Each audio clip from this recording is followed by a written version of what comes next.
Hi guys. So, Phil Spencer just gave an interview to GameSpot where he said some very interesting things, two of which especially got me sitting up and taking notice. The first one related to the current drive towards VR, which I'm going to talk about here. He was asked the following question. I don't think I've ever read your opinions on the future of VR and AR. Is it the future, do you think? Are games heading inevitably down the path where that technology is an essential part of what we do with gaming? This was his response. Well, now it's just my opinion. I'll say obviously we have a relationship with Valve, we have a relationship with Oculus around the VR work that they're doing, but I'm going to say I kind of hope not. It doesn't mean I don't think VR has great experiences to offer. I think it does, and we'll find those, and people will love playing those. I love playing games in my family room with my kids. I love people coming together and watching what's happening on screen and laughing, and the kind of fun of what video games were always about. That doesn't mean that can't happen in a kind of socially connected VR environment, but to me it would be too bad if all gaming became people with head-mounted displays on, headphones on, kind of blocked out from everything that happens. I do think there'll be great experiences there, but just kind of for the sake of what gaming is, I don't think that should be the only way people play.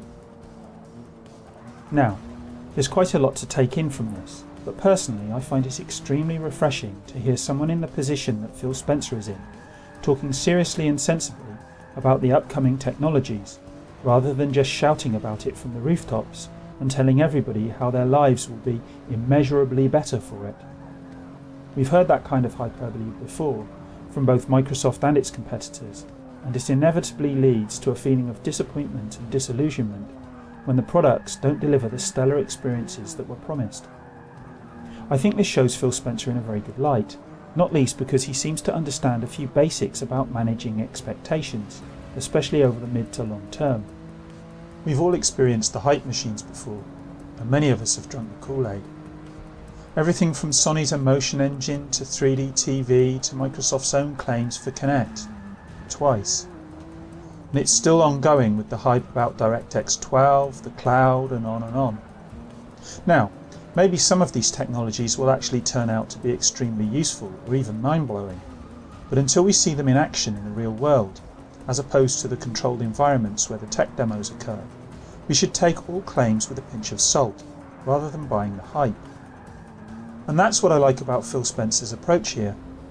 He's right when later in the interview he says this isn't about him being a nice guy. It isn't. He does come across as a pretty decent guy, but that's neither here nor there. What's more important is that this is good business. Gamers are very vocal about many things, and they can be among the most vitriolic, self-entitled asshats on the planet when someone criticises their hobby. But they also have a near infinite capacity to lap up the bullshit at times. But this leads to an almost inevitable disappointment. We've all been there, as I've said. It's because we want to believe the hype. We want the next great piece of earth-shattering tech to really be earth-shattering, for it to blow our minds. Believe me, I know. I wanted the Kinect to deliver, even while I suspected it wouldn't. And while I like the Kinect's voice capabilities on the Xbox One, I rarely use the motion tracking because, well, frankly it's an impediment rather than an enhancement. So why is Spencer's approach good business? Simple. By keeping low key, he's helping to keep people's expectations at a reasonable level.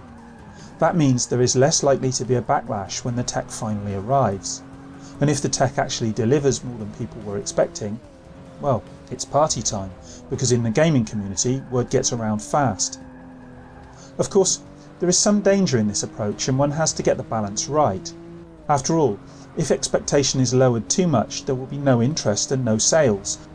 And that's worse than people getting disappointed with their purchase because at least they did purchase it. But Phil Spencer appears at least to understand the gaming community better than any of his predecessors.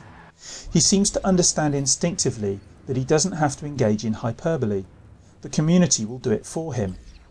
And frankly, that's brilliant. I'm not suggesting for 1 minute that this is a cynical ploy. I don't think he sits in meetings working out how to come across as a good guy while simultaneously generating insane levels of interest in Xbox products. But he's head of Xbox for a reason, and I think part of the reason may just be because he's a natural at this stuff. Oh, and I think he's also right to be a little sceptical of VR and AR. Of course they'll play an important role in gaming and other areas moving forward, but traditional gaming is here to stay for a long time yet. Only an idiot would think otherwise. And while I don't know him and have never even met him, I think it's safe to say Phil Spencer's no idiot.